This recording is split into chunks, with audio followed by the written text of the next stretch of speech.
America से पाकिस्तान के लिए एक बहुत बुरी खबर आई है। ट्रंप ने भारतीय निजात केशव पटेल को डायरेक्टर एफबीआई नामजद कर दिया है। डॉक्टर साहब, आप हमेशा कहते थे कि इजराइल लॉबी के बाद इंडियन लॉबी जो है वो एक्टिव है, और आपकी बात वो बिल्कुल ठीक हो गई काश पटेल की, जो कि एफबीआई डायरेक्टर बन गए हैं। इतने रेडिकल माइंड के लोग वो आगे हैं। भारत के लिए ये गर्व की बात तो है ही कि दुनिया के सबसे ताकतवर मुल्क अमेरिका में भारतवंशी और भारत के पक्षधर अपना परचम लहरा रहे हैं। दूसरे कार्यकाल में ट्रंप अपनी मजबूत टीम बनाना चाहते हैं, लिहाजा ट्रंप में अब तक काश पटेल सहित भारतीय मूल के कई लोगों के नाम शामिल हो चुके हैं। उम्मीद है कि इस बार अमेरिकी प्रशासन में होने वाली 4000 से ज्यादा नियुक्तियों में भारतवंशियों का दबदबा रहेगा। काश पटेल क्यों नहीं पैदा हो रहा है?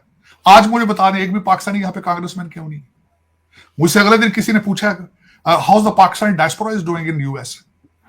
मैंने कहा don't ask me the question, just check the factory देख लो। कड़वा सच। हाँ, जहां से जो फैक्ट्री से हम बन के आए उसकी हालत देख लो यार। सही कह रहे हैं आप। यहां पे विवेक रामास्वामी क्यों नहीं पैदा हो रहा है यहाँ पे पाकिस्तानी अमेरिकन में?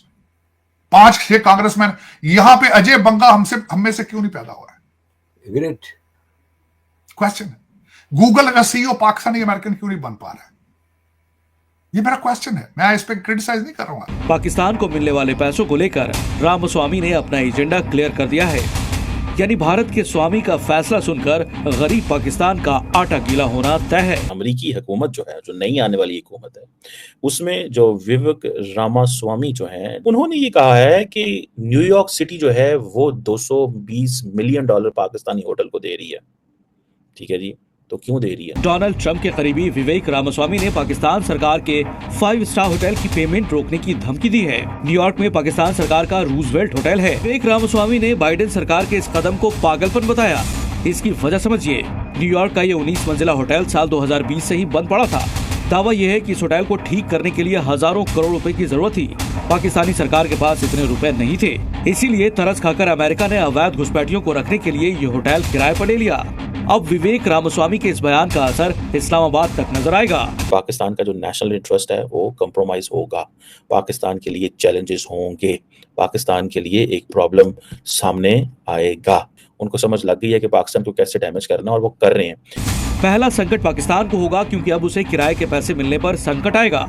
एक एक पैसे के लिए तरस रहे पाकिस्तान की टेंशन बढ़ रही है, क्योंकि ट्रंप सरकार के अगले 4 सालों का खतरनाक ट्रेलर दिख रहा है। संभव है कि पाकिस्तान को जनवरी 2025 के बाद अमेरिका से पैसे मिलने पर फुल स्टॉप लग जाए। जय हिंद दोस्तों, नमस्कार दोस्तों। अभी तक तो अमेरिका के चुने गए राष्ट्रपति डोनाल्ड ट्रंप ने शपथ नहीं ली है। अभी तो ट्रंप केवल अपनी कैबिनेट को ही चुनने में लगे हैं। उधर ट्रंप कैबिनेट में आने वाले विवेक रामास्वामी ने पाकिस्तान को पेलना शुरू कर दिया है। रामास्वामी ने बाइडेन सरकार को लताड़ लगाई है कि बाइडेन सरकार पाकिस्तान को रूजवेल्ट होटल के किराए के रूप में अमेरिकन टैक्स पेयर दे रही है। इस होटल में अमेरिका में अवैध रूप से आने वाले घुसपैठियों को रखा जाता है। पाकिस्तान हर साल $220 मिलियन अमेरिका से ले रहा है। रामास्वामी के इस कदम से पाकिस्तान डरा हुआ है, और पाकिस्तानी कह रहे हैं कि अमेरिका में यहूदी लॉबी के साथ साथ हिंदू लॉबी भी ताकतवर हो चुकी है। ट्रंप की सरकार में भारतवंशी हिंदुओं का दबदबा होने वाला है, और ये पाकिस्तान के लिए बहुत खतरनाक होगा, क्योंकि अब अमेरिका से कोई भी डोनेशन पाकिस्तान नहीं आने वाली है। आने वाले 4 सालों में पाकिस्तान FATF में भी जा सकता है। दोस्तों, इस पर आपकी क्या राय है? कमेंट करके जरूर बताएं। अब इंडियंस और इंडियन मीडिया सारे का सारा इसको हाईलाइट करेगा,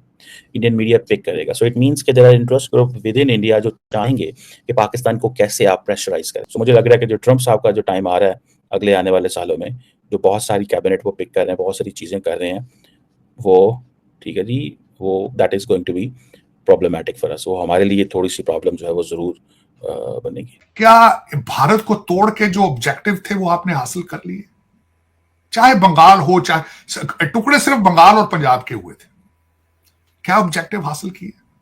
नहीं हासिल। बल्कि आज जो मैं अगली दफा ये डिस्कस करना चाहूंगा, लेकिन थोड़ा सा टच देना चाहूंगा। आज मेरे लिए तो मेरे लिए तो एक फख्र की बात है, काश पटेल जिनको कहा जाता है, उनको आज FBI के लिए नॉमिनेट किया है। मैं उनको अपना एसेट ही समझता हूं, अपने जैसे ही समझता हूं, क्योंकि वो भारत से है। वजह यह है कि मिट्टी में रस तो मौजूद है, मिट्टी के अंदर एबिलिटीज तो मौजूद है। हाँ, लेकिन आज एक और भी, अभी मैं एक ग्रुप से उठ के आया हूं, लेकिन गुजरात की मिट्टी बहुत फर्टाइल है। आप मुझे पता, आप भी आरंभ में गुजरात गए। गुजरात की मिट्टी की फर्टिलिटी की बात यह है, जिन्ना भी वहीं से थे, गांधी भी वहीं से थे, मोदी जी भी वहीं से थे, अडानी अंबानी भी वहीं से है, काश पटेल भी वहीं से है। हम पंजाबियों को लोग जो थे ना खुश करने के लिए ब्रिटिश कह देते थे मार्शल रेस। ये मार्शल रेस में ये जंग लड़ते हैं, जंगें लड़ते हैं, बस हमें पंप करके आगे मरवा देते थे। मैं जब भी ये बात करता हूं, मुझे अक्सर यहाँ पे लोग कह देते हैं शायद यार इराक एजेंट है, शायद ये मोदी भगत है, ये फलाना। मैं कह यार बात सुनो, एक बंदा अपनी कंट्री के लिए अच्छा हो तो मुझे प्रेस करना चाहिए उसको। एक कंट्री को 5th बिगेस्ट इकोनॉमी पर लेकर आ गया है, वो 3rd इकोनॉमी की तरफ लेके जा रहा है। मैं अक्सर ये कहता हूं कि you need a person like Modi in Pakistan. उसका मेरा सिग्नल ये होता है कि नेशनलिज्म लेकर आओ यार। जब तक नेशन के अंदर प्राइड नहीं होगी, जब तक नफरतों के दरवाजे बंद नहीं करोगे, तरक्की नहीं कर पाओगे। एक बंदे से सिर्फ नफरत इसलिए करना कि वो हिंदू है, एक बंदे से नफरत करना कि वो सिख है, क्रिश्चियन है, अब 21st सेंचुरी में it is not possible. Your religion is your personal matter, don't bring it everywhere on the table. यही सबसे बड़ी ज्यादती है। और दूसरा खैर, लेकिन आरफ भाई, मेरे वालिद साहब 1950s के लॉ ग्रेजुएट थे, मुझे हमेशा कहते थे कि जहां पे तालीम की कमी होगी वहां पे रिलीजन का जादू सर चढ़ के बोलेगा। और यही हो रहा है, क्योंकि 3 करोड़ बच्चा स्कूल नहीं जा रहा। सर इसमें अगर देखा जाए तो इंडिया के अगर 50 CEO है दुनिया की बड़ी कॉर्पोरेट के, उसमें एक भी मुसलमान क्यों नहीं है? इंडियन मुसलमान क्यों नहीं है? इंडिया में भी तो 20% मुसलमान है। मेरा ये क्वेश्चन है आरफ भाई, मेरा ये क्वेश्चन है। मैं सोचता हूँ रोजाना रिसर्च करता हूँ। इस वक्त मैं 9 मिलियन पॉपुलेशन है इजराइल की, 2 बिलियन मुसलमान तो उनके सामने हथियार फेंक चुके हैं, बल्कि 8.2 बिलियन आबादी दुनिया की, वो भी हथियार फेंक चुके उनके सामने। एग्रीड साजिद साहब, एग्रीड। वजह ये है आरफ भाई, आखिरी चीज ये कहना चाहूंगा, यहाँ पे हमारे एक प्रेसिडेंशियल कैंडिडेट थे बर्नी सैंडर, उन्होंने हाउस के फ्लोर पे कहा था कि अमेरिका इतना कमजोर और लाचार हो चुका है, पैसा हमारा, बम हमारे, लेकिन इजराइल हमसे हमारी बात नहीं सुनता। अब हमारे साथ मिलिट्री इंटेलिजेंस शेयरिंग भी नहीं करता। आबादी उनकी क्या है? 9 मिलियन। वो कभी आपके पेजर फाड़ देते हैं, कभी आपकी वाकी टाकियां फाड़ देते हैं।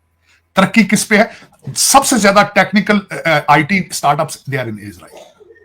बल्कि मैं चाहता हूं, बल्कि मैं खुद एक तो अपनी जिंदगी में कोशिश करूंगा कि जाके इजराइल पे मजीद रिसर्च करूं, उनसे इंस्पायर्ड हूं, देखूं कि ये क्या है। मैं कई से क्वेश्चन करता हूं, are you genetically superior than us? एक ने मुझे जवाब दिया था, हमें जितने मुल्कों से जलील करके निकाला गया है, किसी कौम को भी निकाला जाए तो वो सुप्रीम हो जाती है। This was the answer from one of the Jewish doctor. लेकिन उसमें बात यह है कि दुनिया, मुझसे अगर पूछा जाए इस वक्त आपके 2 बिलियन मुसलमानों को तो लाजम होना चाहिए कि उनके इंस्टीट्यूशंस के अंदर इजराइल के ऊपर PhD हो, बीबी नेतन्याहू के ऊपर रिसर्च की जाए, PhD की जाए। 7 अक्टूबर को जब हमास ने हमला किया था, he was the weakest prime minister of Israel, today he is the strongest prime minister of India, Israel. बिल्कुल बिल्कुल। लेकिन इस पर रिसर्च कोई नहीं कर रहा। हमारा क्या, मी माई सेल्फ एंड माइंड, सिर्फ मुझे शौक है मैं अमीर तरीन और खूबसूरत तरीन हो जाऊं दुनिया में। मेरा पर्सनली यार भाई, मैंने दुनिया के अंदर कोई पार्टिसिपेशन नहीं की, कोई कंट्रीब्यूशन नहीं की।